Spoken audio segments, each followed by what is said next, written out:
Let's unpack a great deal of this now. And the G20 Leaders Summit with political analyst Asanda Ngoasheng and international relations analyst Dr. Frank Lekaba. Asanda, you haven't had an opportunity to read this letter just yet, but based on what I've just outlined, what this letter that was written by 82 faith-based leaders from across 35 countries entails and says, what's your view on what it could potentially add, the pressure it could potentially add, rather, to the heads of state to take the conversation on debt restructuring in session 1 tomorrow very serious? Well, I think, it's the calls for debt review are not new. So since there was a debt crisis in 1982, there have been various calls and various campaigns to end debt, including Jubilee 2000. And at every round and every kind of stage of the campaigns, there's involvement from all members of different, members of society, from churches to those who are in the NPO space and those who are really dealing with the results of the debt restructure not happening, and those who are dealing or having to actually patch up when healthcare can't be funded, when education can't be funded. So I think it's definitely to be expected that there would be this kind of letter, but I think it's good to have it come out today because it keeps the real reason why debt review is an important issue top of mind, and it puts a human face in terms of the issues that continue if debt review isn't considered and isn't done fairly, including having mechanisms like the Borrowers Club. Lekaba, I would like to ask you a question, obviously with this all in mind as well. Are you expecting this summit to make real progress in terms of reforming IMF, World Bank voting rights and lending conditions for developing nations? And how important is it that they do that? Good evening and good evening to the listener, to the viewers at home. I didn't hear my colleague Asanda. Maybe I would have picked up on some of the issues she raised. But I think this summit is a start of a struggle to achieve many of the aspirations we have in the continent. It's a struggle first because we are trying to understand where the global north stands with regard to the whole agenda that South Africa presents to the G20 now, the inclusivity in inequality and sustainability. And we know already from the US, it seems like they are not happy with that theme at all and some of the issues South Africa is putting on the table. So now handing over this summit to the US, the debate to the US, that's what I mean, that the struggle is going to continue to see to it that the issues that are raised here are taken forward. I think that is the first thing. The second thing is, I think African leaders need to sit down and think critically about the issue of debt in the continent. As they are sitting now, they really have to critically look at it, because as it is, the history of debt in the continent, you can trace it to the structural adjustment programs. You can trace it to NEPAD, and all of that. It still continues to be a big issue now. Where are we not doing? What is it that we are not doing right as a continent? Of course, it's because, among other things, I don't think we are using the triple Ps correctly in the continent. For example, here in South Africa, we're talking about public sector reforms, particularly with regards to the railway. And by look of things, the state is going to invest much in the infrastructure, in the railway system, and then the private capital will just come in to use that infrastructure that has been used by the state and benefit from it. Whereas, in my thinking, the state should be collaborating with the private sector in refurbishing these railway systems and getting investment from private sector. Because private sector is the one that is mainly going to benefit extremely from a functional railway systems in the country. So that's an example of a mismatch in terms of our priorities, in terms of social responsibilities and infrastructure development in the continent. How do you imagine this to be discussed during the summit? This is a problem that South Africa faces and a lot of other developing countries, smaller countries. But how do you expect or hope that this will come up during the summit and be addressed? Look, I think already the work has been done. I think is the former president of Nigeria who is doing a lot of work on the issue of debt, African debt, and I think now with the panel that the president has appointed, I think it provides instructive and clear recommendations on how to tackle these issues of the debt in the continent. The Trevor Manuel report that is going to present tomorrow to the G20. I think that's where, among other things, we need to start to think critically. But after I've glanced through the report myself, I don't see the report, the debt report addressing key issues that I'm talking about. The issue of infrastructure development, the issue of triple P's in the continent, how states relate with private sector to invest in infrastructure and all of that. You look, it's expected upon the state to in fact put the infrastructure, do all of these things, ensure that there's electricity, but at what cost? The state means it must go, it means the state must go and borrow and do invest in that infrastructure. But at how much will the state benefit out of that infrastructure development? It's where it's very skewed.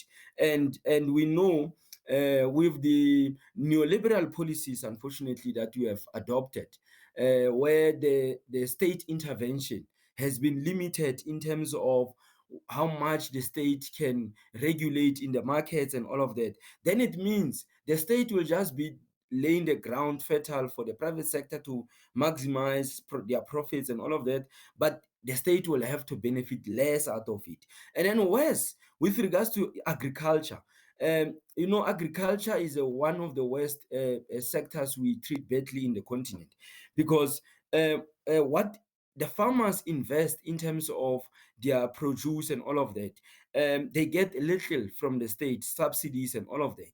And then what is the worst is that the products that they produce, that they present to the market, the price is determined at the market level.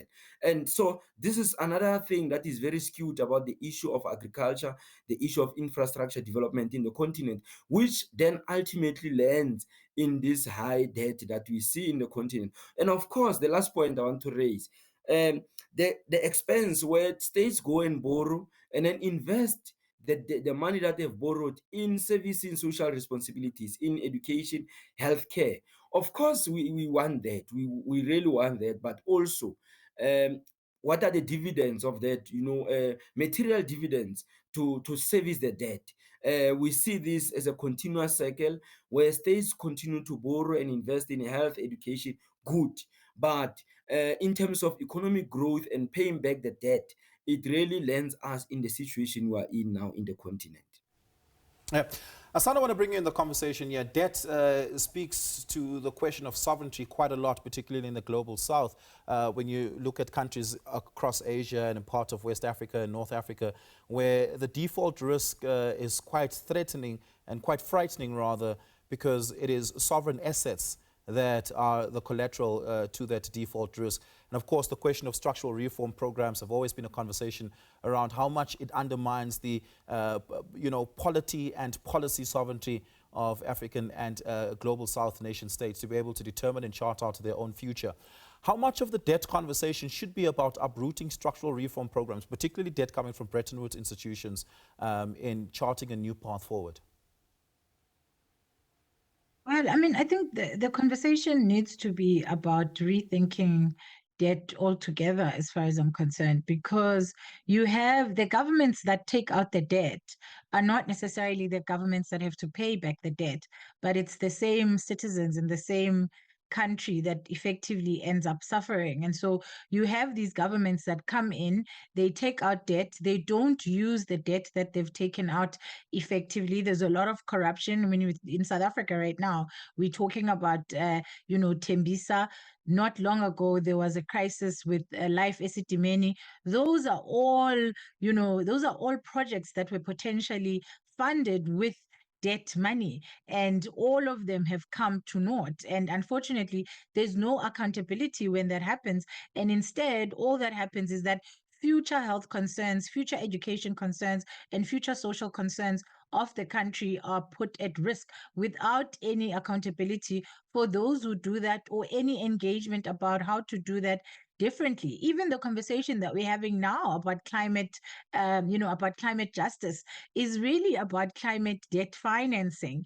And that itself is going to lead us, in a few years, talking about how we took out all these loans and they were meant to build infrastructure to support climate adaptability, but they ended up in the wrong hands. And as a result, the drainage systems that were supposed to be built were not built, and all of the things that we're supposed to do it did not happen. And then we end up in this cycle. So we need to have a conversation both at the level of the state, of the African state, and at the level of African politicians about how they spend the money and how much accountability there is, and how we need to ensure that in a country like South Africa, we shouldn't still be talking about Zondo Commission report. We should be talking about people arrested, and we should be talking about, what the outcomes of those arrests are and how much money we've been able to recover. But we're still talking about the report, and we're still talking about accused people rather than people in jail. And these are the things that make it difficult for us to get out of these, debt traps, because you're constantly borrowing to fill in the deep hole that was left by the previous government or the previous, cadre of politicians. And I think, again, there also needs to be a shift at the level, which is part of what they're calling for, a shift at the level of the negotiation. You can't have a situation where, African countries and low and middle income countries are the ones who are borrowing and therefore suffering the policies of the Bretton Woods institutions, but the ones who are actually making the rules are not the ones who have to suffer through the rules. So we need that, level of further inclusion of the people who actually have to live with the decisions of these Bretton Woods institutions and their policies. And we need, more engagement around how do we as the world actually finance development, and how do we engage and think about development in countries outside of ours. Because what Ukraine has shown us, for instance, is that if there is a crisis in Ukraine, it means that there are going to be Ukrainian refugees spread all over the country, and all countries are going to have to take some refugees, and they're all going to have to take a hit and figure out ways to support those refugees. And so it actually doesn't, it doesn't make a difference to sit in your country and know that you are the one that's in a creditor country, and you are going to benefit from the interest that, the Bretton Woods institutions are giving out, when you are also going to can I bring an suffer example to because the countries that you put, yeah. There's a case that I want to bring to the table, and I want us to consider how the world responded to that. Between 2008 and about 2012 or so, we saw a rapid economic decline in Greece. In fact, that went on until about 2018. The response there from the EU was to bail it out effectively. In fact, the whole world responded to bail out Greece. In fact, I think South Africa may have also chipped in some aid money there at some point when those conversations were being considered. And they were able to do that because the fortunes of the Greek economy was hedged to the European Bank, the central bank. And more importantly, it was a part of the Eurozone. And so its own prosperity was intricately linked to that of its trade bloc partners. The world responded by bailing it out. Is that the sort of response, Dr. Lekaba, that I think that could potentially benefit the world's most indebted countries? It will be much more complicated in the case of our continent, Oliver. For example, it could be easy in SADC, where especially, let's just say in the southern region, for example, Lesotho, South Africa, Botswana, Namibia, we are in what you call the rand union, monetary union. So our currency is almost the same and pegged at the same rate. So the exchange and the movement among the three countries is easy. And I remember former and the late Minister Tito Mboweni said they made a case to Zimbabweans to join the Rand Monetary Union immediately after the government of national unity, because they were anticipating the meltdown that Zimbabwe was about to experience, where it landed Zimbabwe to have about 8 currencies, different currencies, and then hyperinflation and all of that. So in a region like ours, it's easy, Oliver. I'm saying it's very easy. We can do that. In fact, the whole region has taken the effects, has borne the effects of the crisis in Zimbabwe, and that is the case in EU.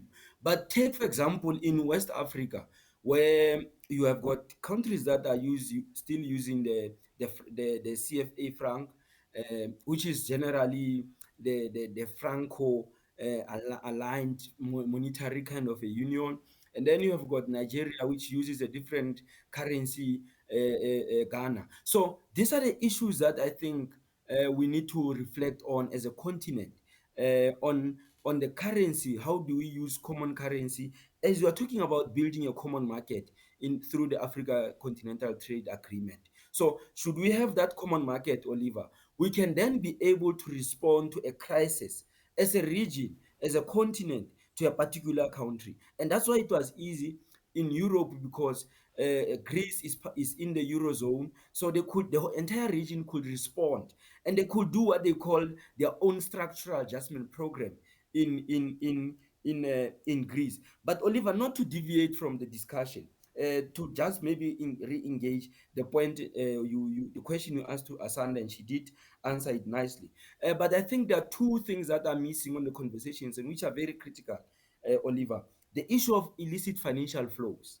There is that illicit financial flows that we know about. Trevor Manuel reports, the report says it's about 88.6 billion US dollars, the money that just disappears in the continent. And then there is the formalized illicit market, where, for example, a country like Ethiopia is registering high rates of growth, Olivia, around 5 to 6% per annum. That's the interest rate, that's the rate of growth in Ethiopia that is being estimated by both World Bank and the African Development Bank. But the irony of this growth, according to the African Development Bank, is that Ethiopia is now facing a sovereign debt crisis. It's at that level. The report of World Bank, I think about 3 months ago, showed us this reality. So it shows you that there is what Samira Amin called accumulation at the world scale and accumulation in the peripheries. So we call investors here to come in the continent. Nice. They help us to grow the economy and all of that. But where does the bulk of the money go? Where does the bulk of the development go? It is that kind of what I call a formalized financial flow, where it's an accumulation here, money, mines that companies that are registered in foreign stock exchanges, they come and do business here, they invest here, they don't even beneficiate, and then they extract minerals, and not only extract minerals, but take money from the profits into their metropoles. So that's one of the two critical issues that I think we need to talk about it. And I'm happy that Trevor Manuel is talking about the illicit financial flows, because the states in the continent and the AU itself is incapable to manage these illicit financial flows. Mbeki report showed us how much is continuing to be taken out of the continent, and now it's being repeated by Trevor Manuel. Yeah. But what is the action since the Mbeki report? This kind of money that is leaving the continent, 88.6 billion US dollars, Oliver, is a lot of money. But I was just making a point out of what you had asked me about the Eurozone crisis, to say integrated market work better, to respond to crises when they take place. And I want to believe the free continental agreement will help us to move to that point. Well, while we are on that subject of debt, I would like to ask Asanda one last question. Will South Africa's push for a borrowers' club amplify data voices in G20 talks, or will it get sidelined by creditor priorities? Well, I think, what we have is inequality. So, one of the issues that's on the table at G20 is inequality. And for the most part, we've spoken about inequality at an individual level, rich versus poor. But there's also inequality in terms of countries, wherein the powerful still determine and set the rules, and those without money are still left to play by the rules of the powerful and those who have money. And the biggest irony of Africa, for example, is that we have the world's richest minerals. South Africa, for instance, has most of the minerals that the world needs. but we are not always able to bear the fruits of that. If you look at even a country like Sudan right now, it's in a big crisis. It has gold, it has oil, but it's not able to bear the benefits of that. The benefits of our minerals, the benefits of our produce goes to other people and enriches other people. And as a result of this inequality, it means that while we have the minerals, which would give us the power, we are unable to influence at the level and punch at the weight that we should be punching. And so, yes, it's good that we are pushing for this Brewers Club, but as you've suggested, it's possible that it may not go anywhere, because if the creditors decide that it's not going somewhere, then it's not going to go far. Because if you look at even the G20, the majority nations of the G20 are the most powerful nations, and they are the ones who are at the good side of extractive capital. They are the ones who benefit, because they get our minerals and they take them to their countries and they process them, and then they bring them back to us and charge us a premium. So until we've fixed this particular issue where a coffee farmer produces coffee, but the price of that coffee is set in the US, which doesn't even have it, which doesn't have the coffee farm. Same with chocolate, same with diamonds, same with anything that you can think of that's coming out of this continent. We are not setting the price, and we are giving away our raw minerals and our raw produce at prices that are too low for their actual value. Once we fix this, we will be able to determine our own kind of development path and development plan. And South Africa is one of the luckier countries, and this has given us the power in terms of regional power and global power to be able to tell off a country like the US, because we are able to get a little bit more than other African countries, but we're not necessarily getting that much more. But we seem to have a little bit more power if you look at, our role as a regional player. And if we continue with programs like BRICS, we might be able to push further in terms of ensuring that these middle income countries and these regional superpowers become real powers who are able to punch their weight. And with the US abdicating its global superpower status, this might give us the opportunity or the gap that we are all looking for, in order for real equality to start taking place in the global economic system. Because right now it's an unequal system that only benefits those who are actual former colonizer countries.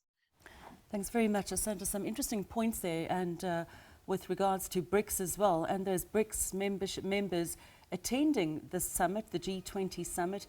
There could well be some developments on those relationships. That was political analyst Asanda Ngoasheng and international relations analyst Dr. Frank Lekaba unpacking the G20 Leaders Summit that starts tomorrow.